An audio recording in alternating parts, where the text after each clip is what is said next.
Assalamualaikum warahmatullahi wabarakatuh. Menyambung video yang kemarin tentang kisah Nabi Muhammad SAW, di mana kafir Quraisy mengajak Nabi Muhammad SAW berunding masalah akidah, dan hasilnya kafir Quraisy kecewa. Karena apa? Karena mereka tidak mampu merubah keimanan Nabi Muhammad SAW.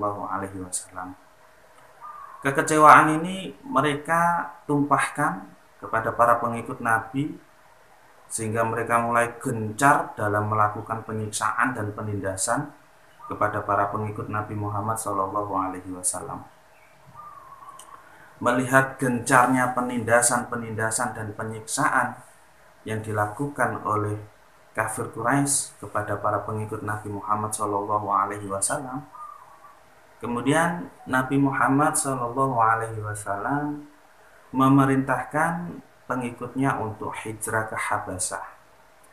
Peristiwa hijrah ke Habasyah ini terjadi pada tahun kelima setelah nubuat. Pada hijrah ke Habasyah yang pertama ini diikuti oleh 10 orang laki-laki dan 5 orang perempuan, yang menjadi pimpinan rombongan yaitu Utsman bin Mahzun. Sedangkan Nabi sendiri masih berada di Mekah, bertahan di Mekah bersama para pengikutnya yang tidak ikut hijrah. Nah, pada peristiwa hijrah yang pertama ini, ya, pada tahun kelima setelah nubuat ini, adalah menjadi titik awal di mana Islam mulai berkembang. Karena apa? Karena Hamzah, paman Nabi Muhammad SAW, yang sangat disegani di kota Mekah, masuk Islam. Setelah Hamzah masuk Islam, 3 hari setelah itu, kemudian Umar bin Khattab masuk Islam. Nah, dengan masuk Islamnya kedua tokoh Mekah ini, Hamzah dan Umar bin Khattab, membuat Islam semakin berwibawa. Terbukti, ya, setelah Hamzah dan Umar ini masuk Islam, kemudian disusul oleh 39 laki-laki masuk Islam dan 11 orang perempuan masuk Islam. Melihat Islam telah tersebar, ya, di setiap kabilah-kabilah, kaum kafir Quraisy mulai panik. Kemudian mereka melakukan pemboikotan kepada Nabi dan para pengikutnya, yaitu melarang kafir Quraisy berdagang kepada Nabi dan para pengikutnya, kepada kaum muslimin dan Nabi Muhammad SAW.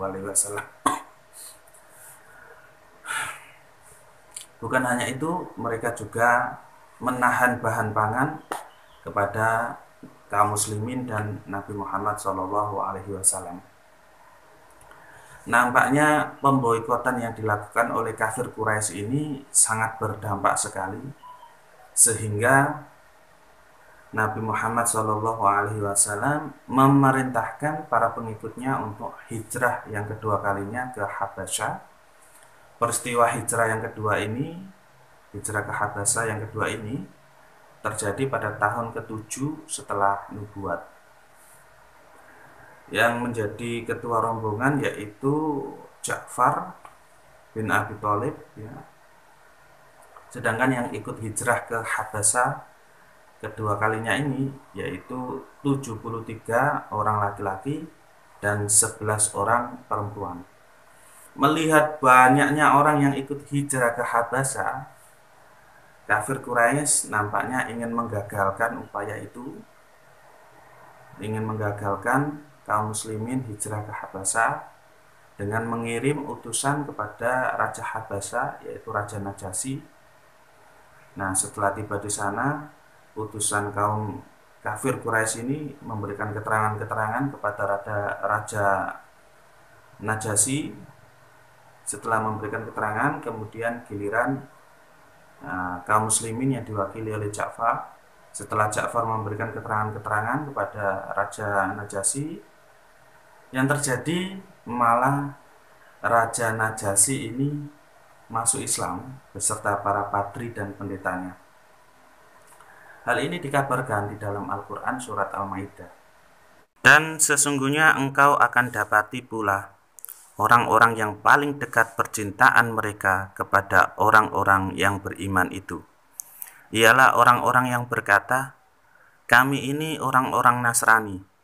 Yang demikian itu karena di antara mereka ada patri-patri dan pendeta-pendeta, dan sesungguhnya mereka itu tidak menyombongkan diri. Tidak lama kemudian setelah itu, Raja Najasyi meninggal dunia. Nabi Muhammad SAW diberitahu oleh Jibril bahwasanya Raja Najasyi meninggal dunia. Kemudian Nabi Muhammad SAW melakukan sholat gaib. Nah, ini menjadi sholat gaib pertama yang dilakukan oleh orang Islam, di mana sholat gaib adalah jenazahnya yang ada di tempat yang jauh, sedangkan kita menyolatinya di tempat kita. Nah, dengan masuknya Nasrani Habasyah ini ke dalam Islam, ternyata kabar ini terdengar oleh Nasrani Najran. Najran itu adalah negeri yang terletak di antara Mekah dan Yaman. Mereka Nasrani Najran ini kemudian mencoba untuk mencari tahu ke negeri Habasyah dan mendapatkan keterangan-keterangan dari orang Habasyah dan kaum muslimin yang hijrah di sana. Dan mereka mencocokkan dengan kitab mereka, ternyata cocok. Kemudian Nasrani Najran ini mengutus perwakilan untuk mendatangi Nabi Muhammad SAW untuk minta keterangan-keterangan dari Nabi Muhammad SAW, dan mereka pergi ke Mekah. Setelah sampai di Mekah, mereka mendapatkan keterangan-keterangan dari Nabi Muhammad SAW. Kemudian mereka masuk Islam. Nah, peristiwa masuk Islamnya Nasrani Najran ini diketahui oleh Abu Lahab. Nah, Abu Lahab berkata kepada kaum Nasrani Najran, kami tidak pernah melihat penunggang-penunggang kuda yang sebodoh kalian. Kalian mendatangi Muhammad, mendengar cerita-ceritanya, lalu kalian keluar dari agama kalian yang lama. Kemudian kaum Nasrani Najran ini berkata kepada Abu Lahab, semoga engkau diselamatkan, kami tidak menganggap kamu bodoh. Bagi kamu apa yang kamu pegang, bagi kami apa yang kami pilih. Kemudian kaum Nasrani Najran ini meninggalkan Abu Lahab. Nah, peristiwa ini dikabarkan oleh Al-Quran dalam surat Al-Qasas ayat 52 sampai 54. Orang-orang yang telah kami beri kitab kepada mereka sebelumnya, mereka beriman dengannya. Dan apabila dibacakan Al-Quran kepada mereka, mereka berkata, kami beriman dengannya. Sesungguhnya ia adalah kebenaran dari Tuhan kami. Sesungguhnya kami sebelumnya adalah berserah diri Muslim. Mereka itu diberi pahala 2 kali disebabkan kesabaran mereka. Pahala pertama beriman kepada kitab sebelum Al-Quran, dan pahala yang kedua beriman kepada Al-Quran, dan mereka menolak kejahatan dengan kebaikan, serta menafkahkan sebagian dari apa yang kami beri rezeki kepada mereka. Demikian yang dapat saya sampaikan pada video kali ini. Semoga bermanfaat. Apabila ada kesalahan, kekeliruan dari apa yang saya sampaikan, saya mohon maaf yang sebesar-besarnya.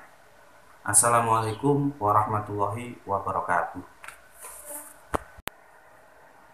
Setelah masuk Islamnya Raja Najasyi, ya, beserta para patri dan pengikutnya ini, ternyata masuk Islamnya Raja Najasyi dan para padri pengikutnya ini terdengar